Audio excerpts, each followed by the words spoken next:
Yo, what's up, everyone? We out here yet again. It's the Buff Missionary with another episode of Setting Sail. Go, the mission. We are back. It's been a while. It's very cold outside. You can see I got the beanie on, got my snow goggles on, ready to roll. More to that to come later. The boots are on my feet, too, even though I haven't been outside all day. But that's another story. In this episode, I want to welcome to the pod my friend Nick Bishop. What's up, my man? What's going on? Pleasure to be here. Hey, man. Glad to have you on.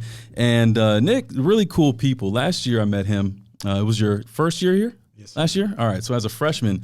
And this guy really had a passion for missions. I remember talking with him and a lot of his buddies. And we had many, many great conversations in my office, probably with more people that should have been in a room during COVID, but that's besides the point. The point is about half or more of those guys ended up going out to serve, and Nick was just able to return from his own mission trip over the past Christmas break, which was really dope. We're going to get into that in just a little bit here. But before we jump in, Nick, I have a question for you. Kind of like to start off the pod and interviews with this one here. And the question is, what does mission and service mean to you? Dang, for me, mission and service is a lifestyle. Like, to me, I think when choosing, like, what do I want to do? What type of career do I want to pursue? It wasn't so much of, you know, whether I want to be a doctor, an engineer, a pastor, or a teacher. It was more about, like, what are you going to do when you're there? And that answer was, like, missions and service. So to me, and that's what it always fires me up. Like, in my mission trip, I was there, and I was like, there's one time where I'm sitting in the middle of this camp, this little like hill, and I was like, man, there's not one time in my life where I'm this happy, this fulfilled. Wow. So to me, when I feel that, I'm like, that's mission, that's service. That's amazing. And I will say as well that there's a certain kind of fulfillment. I should back up and say this. In life, people often think that they're experiencing happiness and fulfillment, but they really don't know, because the truest form of that only comes through service and mission to other people. Now, we're kind of jumping ahead of the story with what happened in the Christmas break recently. Yeah. Let's run it back. Tell me a little bit about your experience with missions leading up to your time at Andrews, and kind of set the stage for what happened last year. Okay, cool. So in high school, kind of just typical high schooler, you know, like just going through stuff, going through life, and, you know, thinking, like you said, I thought I was happy, thought I was fulfilled doing like whatever it was, you know. And, you know, I'd play sports, you know, I wasn't like, I'd get my work done, but I wasn't necessarily a good student. You know, I'd find a way to get it done. I resonate. Yeah. So I'm getting to this point where I'm thinking I'm happy.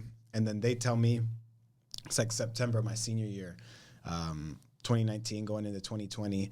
And they tell me like, oh, hey, there's a mission trip. And I'd heard my brother and my friends that had gone 2 years before. They're like, man, the mission trip's so fun. Such a great time. Like, probably best experience that I've had so far. I was like, dang, I should try and go. So I asked the guy that's like running it, and he's like, yo, man, I'm sorry. Like, all the spots are filled. Oh, man. And I was like, no. I was like, but I didn't know. I didn't know what missions was like. I thought it was like fun experience. You know, I have fun all the time, whatever. And then like I'd mentioned it like before, I think like December. I was like, hey, is there any spots? He's like, no, man, still filled. And then I think we left, I think March 2. And I think it must have been like February 28th that he called my mom. And he was like, hey, I don't know if your son still wants to go, but somebody just got sick. Hey, there's not happy they got sick, but. Yeah. And then I was like kind of happy. I was like, and they're like, we have the plane ticket. All we have to do is change the name, and you have to pay, but you have to pay us $2,000 in 4 days. Oof. But the thing was, like, my mom, like, I'm in my house, and she's like, Nick, the teacher called. And I was like, man. I was like, the end of that sentence has never been good in my life. And then she was like, and she gives me the look. She was like, the mission trip's open, but we got to get $2,000. And, you know, my mom, I mean, I think before, she tried to work 2 jobs, was single, like single mom, trying to afford kids. And so she was like, we didn't have $2,000. And so I'm like, dang, $2,000, what are we going to do? And she gives me like, maybe like 15 contacts, like friends. I don't even know if it was family. Some were family. A lot of her friends and people like in the church or different parts that she'd known. I had to FaceTime each one of them. I was like, I don't know if you remember me. I've grown, but like, is there any way you would support this? And then in 48 hours, I had the money to go. Yo, let's go. And I was like, I didn't even, at the time though, I had no idea. I was like, oh, cool. You know, I got the money to go. Like, that's fun. And then I go there. It's to Peru, Lima, the capital. We're going there, you know, and then we set up in this, doing construction. in this, this village side, like really poor. And I'm not even realizing how God's working. Like I have no idea. I'm just like, oh, it's fun with one of my friends that I've been friends for a long time. We got to go together. And then I realized, and then they call me, they're like, oh, we need like someone to translate in the clinic. Can you do that? Because they wanted me since I was the last one. I didn't have like a job. And I was like, sure, I'll go do that. And then I'm there and I was translating for the guy that was doing like the surgeries. And it was like, before this, I thought I wanted to be a mechanic, thought I wanted to be this. So I was like, man, what's going on? And it's like, a bunch of things happen in this mission trip. And I start to realize that feeling. I'm like, I thought I'd been happy. I thought I'd been fulfilled here. Point being with the kids, like even talking to these people, like seeing the guy do surgery, seeing all this stuff, like what missions was. And I'm like, he's doing that. He's doing all this. He's getting exhausted. And even myself, and I'm like, I'm not getting paid and I don't even care. Like I don't mind at all. That's so rare. And I felt that at that moment, I was like, dang, I've never felt this happy, this fulfilled. And I was like, this is what I want to do with my life. I thought I wanted to do this. I was like, oh, being around cars makes me happy. Stuff like that. I was like, nah, this is what it really is. And then so, a bunch of things go on the mission trip. It was a miracle within itself because we were there and that's when COVID first cases happened. We were in Peru. We're like working on these, doing these clinics, and they tell us like, oh, our high school, we're shutting down. There's something called COVID going around. We're like, we're the last plane to get out of the country for like 3 months. Wow. It was like 11:58 at 12 a.m. that night. 2 minutes later, nobody left. Wow. And I just and then I started to look back. I was like, dang, $2,000 in 48 hours. I was like, and then all the stuff that happened to me being the translator, like so many times I saw God and I was like, he was really starting to unravel it, like in the fact that I was like 4 days before, like nobody goes on mission trips 4 days before, and I was like, he starts to do this. And then, so I was like, so that's what made me come to Andrews. I was like, you know what? I want to be at the time, I was like, I want to study, like, I want to see if I can become a doctor from what I saw. I was like, it's not even a doctor. I want to be a missionary. Mm-hmm. And then I was like, I kind of wasn't sure. I was like, oh, I don't know where to go. And then I saw that Andrews was the first missionary. First missionary came here. So I was like, seems like a good place to prepare for that. And so I got here, and then I still had that mindset. I was like, because I thought before, I was like, oh, it'd be cool if you do like a year abroad, study in whatever country, learn a new language. Mm-hmm. But I was like, no, I'd rather do a mission year. And that's why I started talking to you, to Tila, the missions director, and all these people about like what it meant to be a student missionary, do a mission year. Mm-hmm. And I'd come into your office all the time, and you tell me about Palau, all this stuff. Yes, sir. I know. I was like, all right, I'm going to go with this year. I was like, I don't even care. Had no support. My friends, well, first of all, I came up to them. I was like, yo, what do you guys feel about doing a mission year? They're like, bro, we're not taking the time. We got to finish school. So there was 4 of us, not including 5 in total. And I convinced each one at a time. Like first, my friend Jordan, I was like, yo, come talk to Dean Johnson. Just come on, just talk to him. I'm not even saying you got to do anything. And then I got Gabriel. I was like, yo, come talk. And I got my roommate, John. And then I got Daniel. So I think they did one by one. I was like, just go talk to Dean Johnson. Just listen. And then they're like, yo, let's all go. Let's see if we can all get to the same place. Let's be like student missionaries.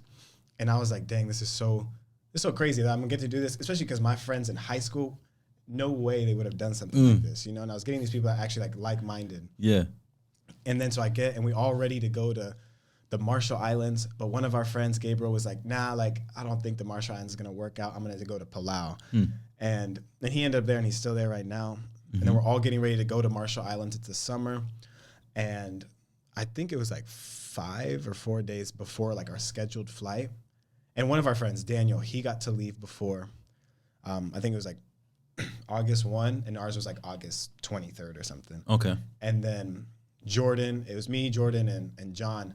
And then they call us at like 2 or 3 in the morning. But I guess it was like 1 p.m. over there. That's true. Yeah. So I was like, what are they? And they tell us, they're like, yo, like, we need the money that the Marshall Islands has needs to be used when buying flights, needs to be used for the citizens. Like, there's not enough money to get you guys here. So sorry, you guys can't like be missionaries this year. And I was like, are you serious? And then I was like, dang, I got to go back to Andrews. And like, we tried to like work it out to see, could I go later? And then my mom and all this stuff, everyone's telling me like, no. And I just decided, and I prayed about it. I was like, all right, maybe it's just best I go back to Andrews and go again. Cause that's the thing is like, I have this mission mindset. Like that's not going to stop me from doing missions. But one of my friends, he still decided to hold on, and he got relocated to Kosrae, and he's there now. But I get to this point, and like, the year's going on, and I'm like, why am I here? Mm-hmm. You know, that's how I got here so far. Yeah. Okay, and I actually remember it must have been a couple months ago now. I was sitting in my office, windows were open and all that, and I saw you walking around in front of the dorm. And when you came in, that's when I saw you and asked, like, you really don't want to be here, do you? And I remember. it's interesting because a lot of opportunities end up coming out of disappointment. And I'm saying that even from my own experience, because being at Andrews, I can't tell you how many times I asked myself the question the first year I was here, why am I here? I thought I was coming to do chaplaincy. Turns out that wasn't going to be the thing. And even more recently, I'm just finding out, like, okay, this is the exact way that I want to contribute in terms of mission and service. But I definitely resonated with that. And I knew how much you wanted it too. That was the other side of it. So we were able to talk a little bit more. And fortunately, this other idea and other opportunity came up, which may have been and very well seems to be the reason why things have gone the way that they have so far. So talk to us about what happened leading up to Christmas break of 2021. Yeah, so like Corey said, I was sitting there, and not just sitting there, the first day of school, and I just knew, I was like, I did not want to be here. I was like, and it was so hard for me because I literally, like, I'm very, like, I talk to myself in my head a lot, like, and I get to the point where, like, I will, like, I'm not a big, like I live in the moment, but when I think of, like, oh, I'm going to be in Marshall Islands, like, sometimes I close my eyes and I'm like, oh, like the beach, like the waves are crashing, you know, I'm like there with the kids, like, I'm just hearing, like, the sounds of school, stuff like that. And I've, like, played this in my head so much, like, the whole summer, like, man, I'm gonna be what's it called, scuba diving, snorkeling as much as I can. I'm gonna do, eat all this food, hang out with these kids, teach them music. I'm thinking, like, what songs, what instruments, all this stuff I can teach them. How can I incorporate, like, Jesus, all this into it? And then I'm like, 3 days before school, I'm registering for classes, and I go to, like, my first class, 8:30, like, organic chemistry. And I'm just like, and I'm like, and it's not like that. I'm like, I don't enjoy the classes that I'm taking, but I'm sitting there and I'm just like, God, I thought you had a plan for me. I thought my plan was to be 16 hours away, you know? And so, going through, like, the whole semester, I think, like, once a week, but every day it was like, why am I here? Why am I here? And then even when I heard, like, Honduras for a mission trip during Christmas break, I didn't even really, like, I was like, okay, like, sure, I could go, I could not. My life wouldn't be any different. Like, I was like, whatever.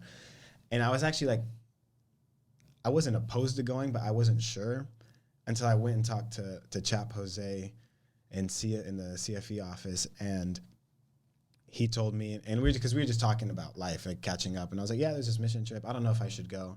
And then he's like, oh, well, why not? I was like, I mean, I don't know. I don't really see a reason to go. Like, not to go. Like, I feel like it could be either way. Mm-hmm. And he tells me, he's like, just sign up. Like, if it works out, it works out. Like, how much is it?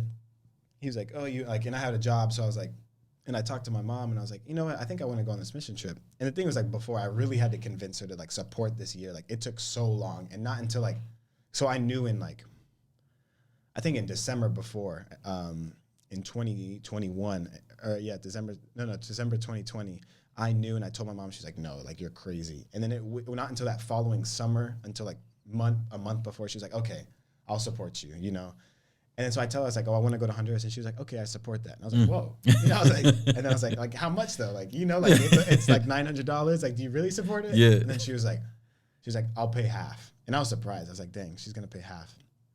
And then so, I got a job at MHC downstairs here and the health club. And I worked, and then I paid for the other half.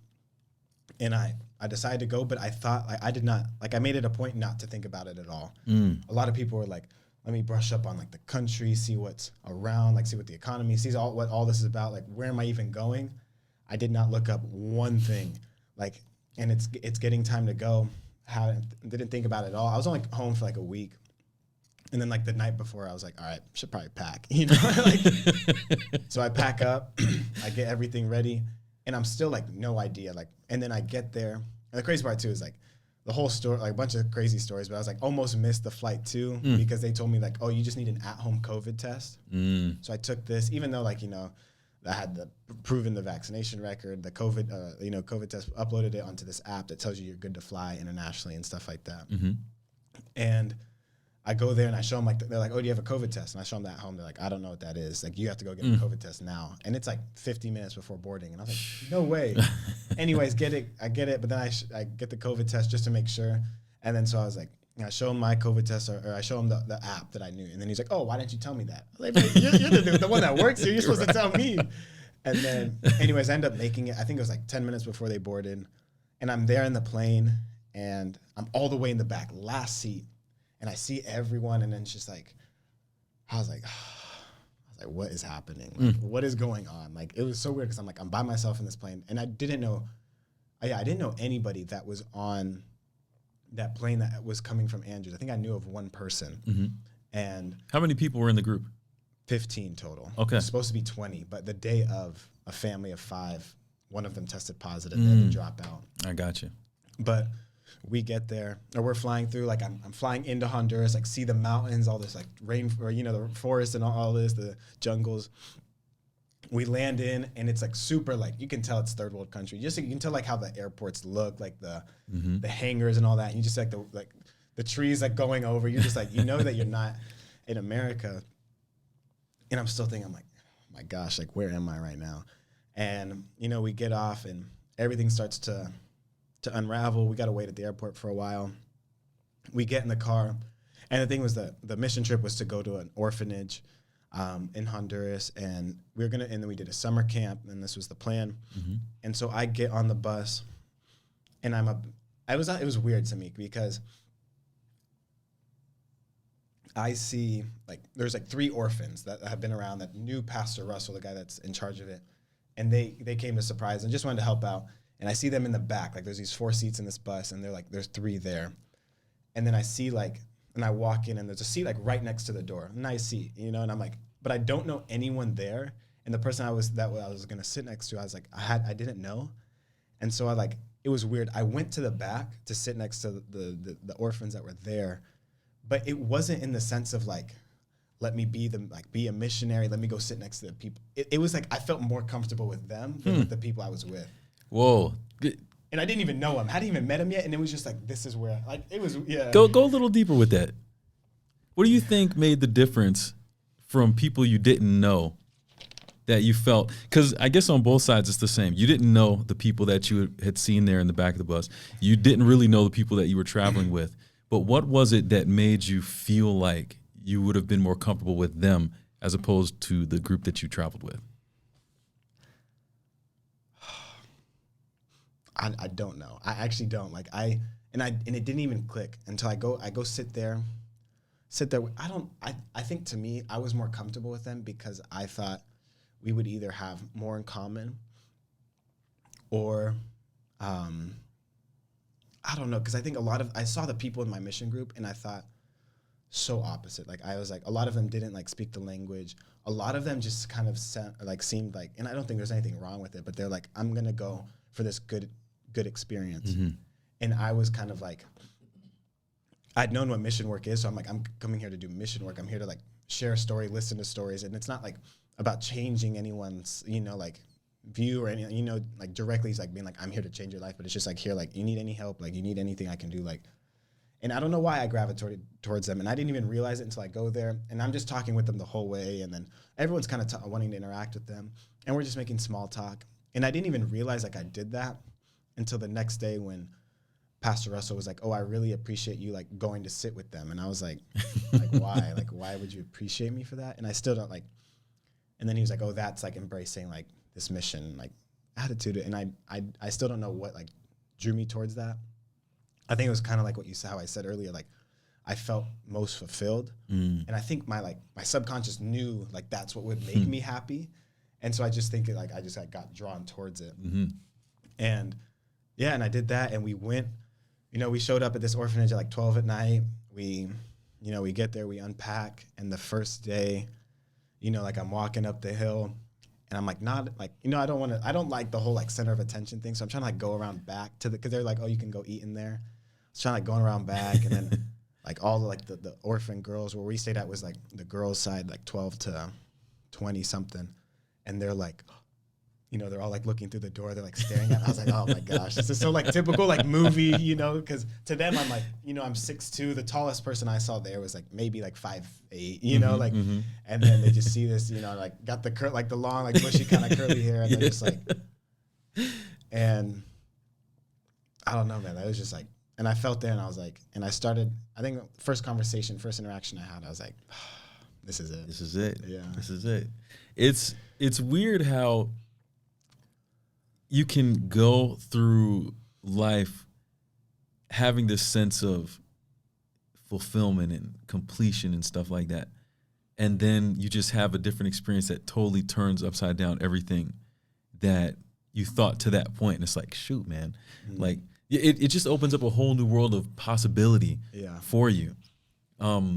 You were in Honduras for how long? 2 weeks, 13 days, I think. So just about 2 weeks. It wasn't that long of a trip at all, but what was it like even leaving after such a short time and the impact that you feel it had on you? Man, so I think the difference with me and the other people was I think this was a lot of people's first mission trips.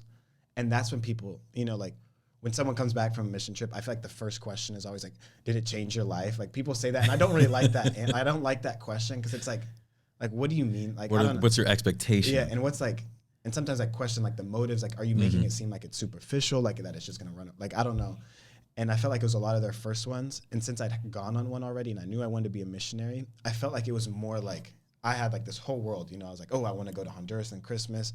I want to go to Lebanon. I want to go to Palau, wherever. You know, I was like, but then I felt like this was like telling me like it was kind of tunnel vision. It was God telling me like, here's your mission. And so I'm getting ready to leave. And the thing is, like, these last couple of days, I'm sitting there, and I'd really connected with, like, mostly, it was, like, the little kids, too. There was one little kid that I really connected with. And all of them, you feel like you just connect with all of them. Like, they're all, like, amazing people. But it was especially, like, the girls, 12 to, I think, about 18. I just noticed that, like, I felt attached to them. I was like, they had a lot of my love, and I had gotten theirs. And it felt like I'd known them for so long. Like, that was the weird part. And some of the girls, they'd wrote me this letter, and then they're like, we're sorry if we like took advantage, like if we didn't, you know, like the time flew so fast, but it just felt like we knew you for so long. Wow. And I was like, me too. Like I literally felt like I knew you for so long. That's what I was like. So when I had to leave, like I wanted to just like, cause I felt like if I'd gone through every single one, I would have cried. So I was just like, I just want to like sneak out, but go in there and then, you know, these people, they show a lot of love. They're sad. And just reading letters, like when people tell you, like, you know, when the kids tell you like, oh, you're my best friend, you're my big brother. It just made me realize, like, dang, I hate leaving these people because they're so they're really deprived for that love and affection. And especially like with this positive, like male role model, you know, some of them will get the girls or the guys will get the guy, but it's like they both, like they won't get the opposite. Like the guys won't get a girl. And we need both, like as humans. Absolutely. So when I had to leave, I was like, there's the day before I was like, man, I wonder if I just stayed. Like should I just stay? Like, and just, you know, like, am I really missing out? You know, because I just felt so happy. And I was like, there's no way I go back to Andrews and I feel this happy. But I was just like, and the hard part is that sometimes, like, me being here, you know, if I'm trying to work on their behalf, it's actually like I can do more than being there with them. It's hard because you're like, you like that love and affection. You like to receive it as well. You like, you know, it's like people want to be like the center of attention sometimes, but it's like you don't want to be the one pointing the camera, stuff like that. Yeah. You know, like you don't want to be the support, but the support is needed to get things moving. You know? Dude, man, that's so amazing. And I find it even more unique because oddly enough, I've never been on a short-term mission trip, so I have no idea what that experience is like. But to hear that you can have such it experienced such an amazing bond in such a short time to me is just so mind-blowing. And I'm automatically turned to think like, well, what about the people here now? Because it's like you come back from an experience like that where you feel something you may not have felt before, and you experience something in ways that you Because you were already mission minded, but this like took it to a whole new level. And then you get back to a place like Andrews, and you mentioned it from the jump. Andrews, the first Adventist missionary. I really am curious how many students here really know that. That's besides the point. But it's like, you come back into a space like this, and we're here trying to convince people to go and to share and to do these types of things. What has been your experience dealing with that aspect of things in the short time that we've been back from the break? Like with dealing, like trying to get other people, or what do you like? Just kind of like the environment that you see, maybe attempts to talk to people about it, anything along those lines. So I knew it was gonna be hard when I got back. Like I knew that you were going into, and they would say something. And one of the guys there that said that had been volunteering there for 3 years. He kind of told me before I left. He was like, he had told me, he was like, I really want you to come back. Like I see the way that these people like look up to you and the impact you can have and that they can have, just how much help you can be.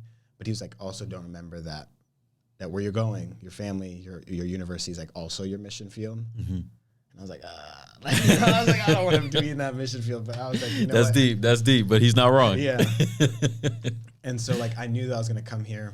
It's just hard because I don't want to say like people are terrible, but they don't care about that, because I feel a lot of them, I feel like if everyone got exposed to it, like I just feel like the majority would be like, yeah, I want to do that again. There would still be people that are like, I don't really care. But I think like, so that's the part when you come back and people are like, oh, that sounds cool. Like I'm down. But it's like, I don't know. I don't like talking about it. And it's like, I like talking about it, but it's like, if the energy's not matched, if I say something and someone kind of like tries to shut it down or try and brings the negativity, they're done. I'm just like, I just don't want to talk about this anymore. But even though it's like, I still do it, but in my head, I'm like, why are you like acting like this? And I understand there are like some potential like negatives. And I thought about it too. Like I'm there with these orphans are like, they're used to people coming and going, or maybe not even really coming and going, but like they're not used to a lot happening. And I was like, I'm here, I grow close to them, and then I leave. I was like, what's like the moral dilemma here? And it's because the first day that I was with some of them, they're like, we just like laugh. It was like we just clicked, and then they're like, first they were like, oh, please adopt us. And they're kind of like messing with me. Like they were just like, and then I think they wanted to like test me out, see what I would say. And then I was like, we mess around, and then like, it like doesn't matter. You're just going to leave. And I was like, it's the first day. And I was like, dang, I don't want to just leave, and that's why I was like, my goal is to come back. My goal is like to stay in these people's lives for forever, if possible, for as long as I can. But when having that mindset of like, it's just like, it feels like my heart's still over there, especially because I'll still communicate with them. I'll still FaceTime, do stuff like that. And then coming here and wanting to share that experience, people will be like, oh, that's so nice. That's so cool. But when you don't know, it kind of just like, I don't know, like, it's just not the same. Like, or I'll show them like, look at this letter that someone wrote me. And like, oh, that's so nice. But I was like, and I understand, like, it doesn't, like, it's not going to feel the same as it does to me. And, I've been trying to like share, like, yo, do you guys want to come? Like, the people need people like, like you, they need these positive role models. They need just help around the place. They need this, that. Like, and people are always like, I notice a lot of people will be like, oh yeah, I'll do that. But then they're just like, they just say that. Yeah. Or in their head, that sounds good, but they'd really rather go to somewhere else. They'd rather do anything else with their summer, with their year. They just want to finish this. They want to go do that. And a lot of them feel like, like one answer I've gotten is like, no, my mission is for me to become a doctor, for example, or for me to become whatever it is. It's like, that's my mission. And that's like, when I hear that response, I'm like, okay, like technically, like there's nothing wrong with that, but it's just like, to me, I'm like, you can almost hear in the response that they're kind of missing the point. Yeah. Not only of the real question you're asking, but the fact that there needs to be a true mentality of mission and service within whatever field it is they're doing. Yeah. I think a lot of people do miss that. The reason that missions is so valuable and it makes people better for any profession is because every profession involves people. Yeah. It's the most fundamental of things, the human relationship. And you get better at that when more things are stripped away from your experience and you're dealing with people who have even less to work with in theirs. Yeah. And that's the essence of what service is. And that's the connection too, because I realized recently myself that I'm struggling to find great ways to kind of inspire mission and service and other people, and to kind of bridge the gap to say, hey, this experience here, it's not something that should ever be looked at as separate from what you're doing right now. Because like you said, a lot of people look at it like, I'm not going to take the time to do that because that's this thing over here and I'm focused on this right here. Yeah. But that thing that people look at as being so far over there can actually enhance and make them so much better at what they're doing here. And to me, that's the point. Whether you're doing accounting, whether you're doing medical, whether you're doing a scientist, the goal should always be to serve people in the best way possible. Yeah. Right.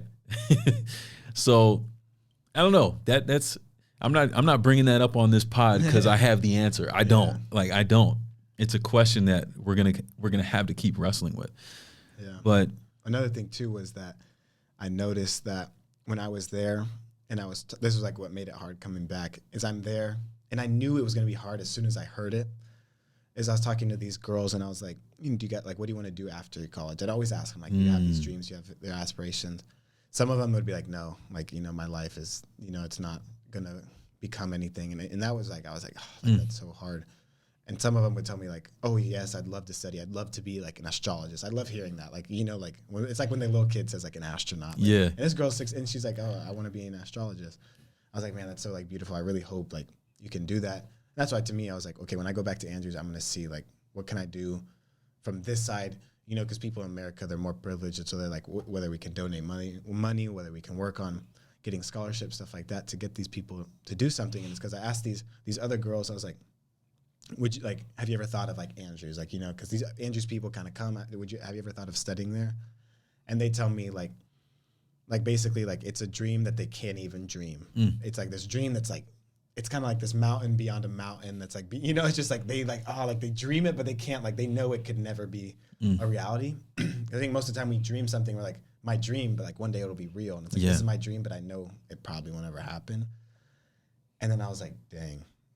And I knew and I didn't really think about it for a second, but I just knew right away. I was like, there's so many people that like take advantage of that. And like, so I didn't have my phone at all during this time. And I finally, I get Wi-Fi, and I log into Snapchat.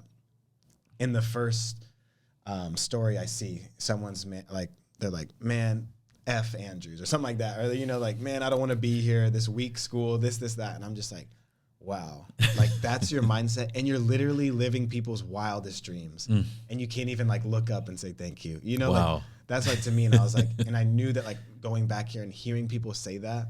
And I kind of like my friends, we were talking about it. And one of them like said the same thing, like, man, I hate Andrews. I do this. And I had to I didn't bite my tongue. I said it. I was like, dude, you're literally living like people's wildest dreams. Like, I was like, for example, I have family in Argentina, and we tried to get them visas, and they dreamed of coming to like school in the States, living in the States, and they can't because it's so hard to get a visa. And then I'm telling them, I'm like, dude, like there's literally like, there's orphans that are also Adventists, like they're under this Adventist organization. And you're literally living like the life that they wish they could, that they know they can't. And you're not even like, and you can't even be like, man, this is like, look how privileged, or look how blessed I am. Perspective, man. And so when I heard that, I was like, man, this is hard. Man, dude, man, that hurts on so many levels. Yeah. But I mean, it's a challenge, because to think that, I mean, it's not cheap being up here at Andrews. It's not cheap. But you're right. Like, there's a lot of people who are kicking out that kind of money and going into that kind of debt and are still ungrateful. That's amazing. And it's not even a knock on those particular individuals, because I would say that the spirit of ingratitude has existed for a while, and probably has just gotten deeper with the way society is now. So it's definitely a product of many things that have gotten it to this point where people don't realize the opportunity that we have being in a place like America, which is a land of privilege. But this is the very reason why the mission experience is so important, because now when you get to see the other person, whoever that other might be, at their lowest, and you're able to meet them there, you can inspire something in them. You might have made the dream more alive for those people that you impacted in a 2-week span, where their whole life up to that point, it was that mountain beyond a mountain that they could never see. And we don't even know what you're going to accomplish with the plan that you have, because you do have some ideas of things that you're wanting to do to try to change the game up for these individuals, and that's really awesome. I hope more people can just see it and yeah. And that's why I was like, it was hard too, because I was like it's like Andrews as a whole would be so different. And it's like, you don't want to require anyone to do something, but it's like, if everyone went for a year, not even a year, like if everyone went for a summer, if everyone just went on a mission trip, like, 10 days, a week, whatever it is, I know they would come back and it would be like, it's not me here, like trying to rally up people. It's like, imagine like, I just can't imagine it. Imagine 500 people just came back from a mission trip. Like everyone's talking about it. Everyone gets to like collab and be like, like imagine like 50 people came with me to to Honduras, and it's like, it's not my vision. It's like all of us have been like, yo, that'd be so cool if we could help do this, that. And that's the hard part. Is like, my friends, I'm always talking about it and stuff, and I hope to see like to them go to do something. But it's hard. It's hard to inspire people, because then it's like, if they've never experienced it, they're like, there's nothing. Like I could go, my life's not any different. It's hard. Like I don't know the answer to it either. How do we get people to actually? It just has to move like in their heart. Like that's how I've seen it. It's just been like people have heard something happen, and then they're like, oh, you know what? I'm gonna just talk, see what it's like. You know?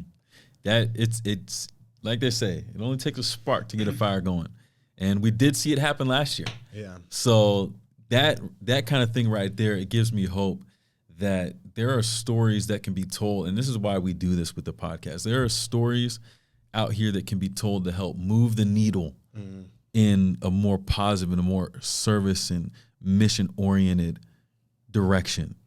And that's what we're really trying to get at. There are many people who think their lives are terrible and whatever, still living in the midst of all this privilege. And the reason is because we focus on ourselves. When we do that, there's nothing else to compare it to. So the worst thing that we go through seems like the worst thing that's ever happened in the entire world. Yeah. And it's not. Someone always has it more difficult than we do. Someone always will have it better than we do. Yeah. But we have to kind of get out of ourselves to be able to see that, and then to be inspired to go and make the difference, because we see the position of privilege that we really have.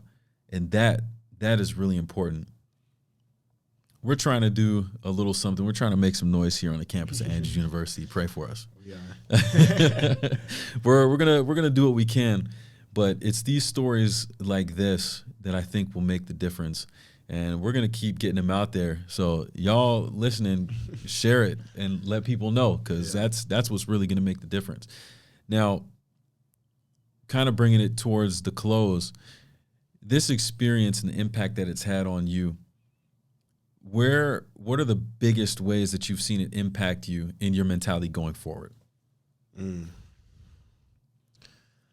Yeah, so definitely that first day I arrived, because it's hard. We're here at Andrews, we're away from, like, for me, it's like if somehow I could become this doctor, this missionary doctor, while being in the mission field the whole time, like that would be ideal for me, But it's like being here, especially for like been a year and a half since the last time I had done that, been in this mission trip or anything, that mission field.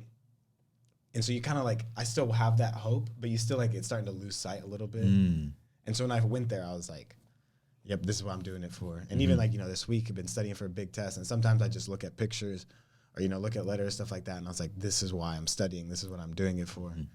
And then it just kind of like, it set a fire in me. And it's not like, I don't like, people told me like, oh, realize you're still like on this high right now, like, and I'm like, okay, but I don't like that, because then people are like, oh yeah, realize you're on this high, but I'm like, okay, I understand, but I feel like take advantage of the high. Like, like I always say, like my biggest like advice to someone like a freshman would be like, when you have that motivation, don't stop just because you finished everything that's like due tomorrow. Like keep going, because that motivation's gone. So at least you like did a lot, as much as you could. So it's like that same thing is like, okay, if it is this high, even if it's constantly like, if I always want to do missions, but like right now it's just like I feel really like fueled up about it.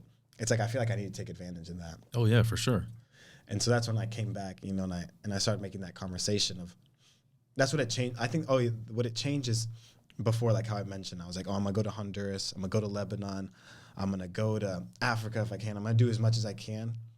And then I started to realize, and I don't think it's the case for everyone, but I think the case for me is like, maybe it's about like finding your mission, and not in the sense of like the world's my mission. I think it is, but it's also like the sense of like one place at a time. And it's not about like going here for this time, leave next. It's like go there, see what the need is. And it's not in the sense of like go in there trying to save, but it's just like, to me, I was like, I didn't want to like have that sense, but it's like when I would hear the people, the girls, the kids living there telling me like, this is not a life I want to live, you know, stuff like that. Then I was like, okay, let me see if there's anything I can do to help. And that's what it made me realize is like, okay, I'm not going to do another mission.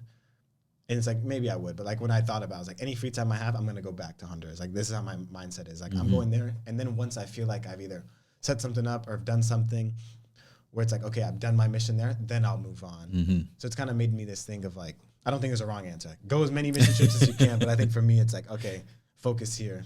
Because then it's like, I felt, and it was when I was there too, I had to kind of limit myself. And I said, like, people, do you want to go out in the community? You want to go do this and that? And I was like, no, I need to focus right here, like, in where I'm staying. Like, these are, like, this is what I'm here for. Because I felt like if I took on so much, I couldn't get anything done. That's true. Whereas, like, if I focus on this, then I can work on something and then move on. And that's how I feel like you can do the biggest impact. And that's just, like, I don't know. That's how it's going. And it's also, like, how do I make that impact? And, you know, kind of like I was saying earlier, and I got this message that someone was like, when they asked me to preach over there, and I had mentioned like my whole goal was that, because I noticed that there were a lot of them were focused on certain parts of like the Adventist religion that I didn't think was the most important, that they're kind of like missing it a little bit. And then so I was like, okay, if I got this one time to say something, and you know, my whole thing that I tried to say or preach or whatever was just kind of titled it as like, what is love, you know, and how do we get that love from God, from Jesus? And I kind of just explained this whole thing and really reiterated Romans 8:38 and 39 that just says there's nothing in the world that can separate you. And then one of them wrote to me like that I talked to, and she was like thank you for really helping me like learn to know a God that has this unconditional love. And you really like, and then she mentioned like you introduced this topic to us, and I was like, introduce? I was like, and they're Adventists, you know, they go to church, they do this, and I was just like, for us here, that's our founding principle. Everyone knows like, oh, God will love me no matter what. God will do this. And I was just like, I don't know. And I feel like realized that it's not, and it's just stuff like that where all I did was read the Bible. You know, I didn't come up with this story of that nothing can separate me on my own. I just read this part. And when I came back, it was just kind of like, I thought to myself too, I was like, I wonder how many people haven't been introduced to that here, you know? So that's why I was like, you know, I gotta share that here and change the game in the sense of, if I and kind of like you said, like put the needle towards the more positive or get that like ripple effect going. Is like, so I've got my mission, I've got my thing to do, but I don't want to be selfish in the fact of I got what I'm gonna do. Like hopefully everyone can get and find what they want to do. It's like still like spread that fire, spread that spark.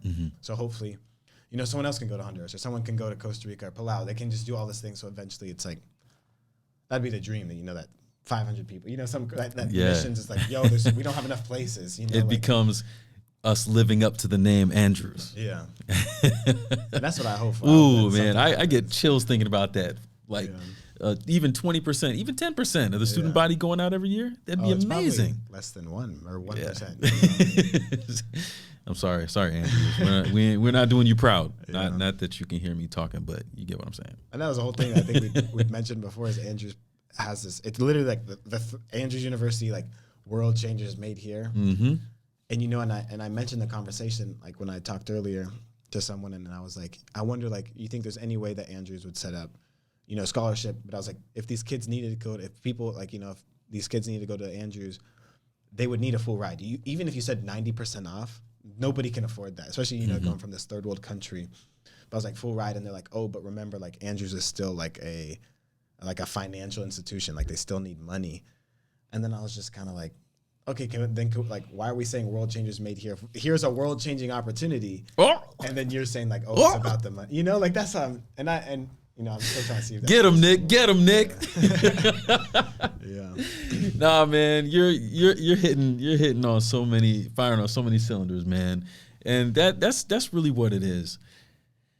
I'm enjoying my time at Andrews more and more the longer that I've been here, but I will say, we cannot. Like, talk is cheap. Everybody talks, and everybody talks because talk is cheap. There's not enough people willing to put their money where their mouth is. And I love those two things. Talk is cheap, and when you challenge someone, you're asking them to put their money where their mouth is, because people know talk is cheap. If we're really talking about being world changers, we gonna do that, or am I saying because I got my diploma I'm a world changer? Yeah. Because nah, bro, that's not what that means. Yeah. It's so much more than that. And something else that you mentioned, I want to go back and touch on real quick. You mentioned the high that comes from service. And that is a real thing, and with good reason. Yeah. It makes perfect sense. Like, It really does. Yeah. And I'm so curious, because it doesn't seem like people who are the people that said it was, who called it that? The high? Yeah. I don't know. I've always heard it after week of prayers. People will say like, oh, but don't let this spiritual high just die. And then you just, and I've heard missions like, don't let that spiritual high die. Or you're that mission high die and you don't do anything. Or, oh, you're just in this. I've heard this I've heard it a lot, kind of like just, I think since high school, people would mention it after, you're doing these drama plays, you're doing after this, like, oh, don't let that high die, or don't let, don't just, I don't know where it came up from. But That's so interesting, because it doesn't seem like a concept that would come from someone who is experiencing it. You know what I'm saying? It seems like something that would come from someone who wants you to kind of come back down to where they are. I think so. And I think, and whenever I heard this, it was kind of like, I think that's what it was. I think they're like, nah, come back to earth, kind of, And I was like, I don't know. That's my thing. It's like, okay, if it exists, like, it does exist. You do see this a lot, and I see this as, you kind of just notice it's like, and it's not like, it just kind of fades out, because it's not in a fade, it fades out completely out, but it's like you get boggled with school, you get all this stuff going on, and it kind of just starts to like, maybe it gets put on a shelf, it gets away from you a little bit. And it's still, to me though, it's just like, I feel like when you treat it like that, like, oh, just once it comes down, then you'll be normal, Yeah. Like, to me, I don't like that, but I'm also like, to me, you're like, put your money where your mouth is, like, talk, like, and part of me, the reason I've been sharing it is because because they would tell me, like, you're not going to come back. Even though, like, the first day I got there, in my head, I was like, I'm coming back here. Like, the first day, I was like, this is where I'm going to be in my summer. I'm trying to figure out where to go for the summer. This is what I'm going to be. I knew it. And so right now, it's just like, if everything goes well, like, on my part, I'm going. Mm-hmm. But part of me is like, if I talk about it, it kind of puts this, it makes people now can hold me accountable a little bit. Mm-hmm. Like, I'm going to do it anyways. But it's like, I think just in case, if someone's right, like, at least one day they'll be like, what happened to Honduras? I hope that never happens, but it's like, at least that, like, that'll, it's like my safety. It's like, okay, well, you're on this podcast. So it's like, okay, I'm going anyways, like, you still got to keep following through. Absolutely, man. That's what it's all about. That's what it's all about. And I think that's probably some of the best kind of accountability that you can get. Cause, like you were saying, it's not even necessarily about where you go, but it's about the mentality that you have, that you can take with you wherever you go and for however long that you go to these different places. And that's what it's about. We're trying to awaken the need of the mission mentality in people. And that's what it's all about, man. That's what it's all about. For sure. Yo, Nick, I got to thank you for spending some time here with me on the pod. Yeah. I know we could go for hours, and we have talked for hours, but this is just a little taste. And when the next piece of the story drops for Honduras, we're going to be right back here talking about it again. Yeah, man, we will. But yo, want to thank all of y'all for tuning in to this episode of Go the Mission, Setting Sail. Like, subscribe, share this with somebody. Don't just listen to it and save it in your archives, because I know you will. Go ahead and share it with somebody as well. Like this video, post it somewhere. Do what you got to do. Comment down below. Let us know what you think. And go. And go. Yeah. Yes. Just go. Anywhere. Just go. That's the only thing we can say. And with that, we out here and we out. Until next time, remember that we are out here not just to exist is not enough. It's not enough. We're out here to be out here. So, yeah, we'll catch you in the next one. I don't even have a better way to end this. Just go, make it happen, and we'll see you next time. All right? Peace.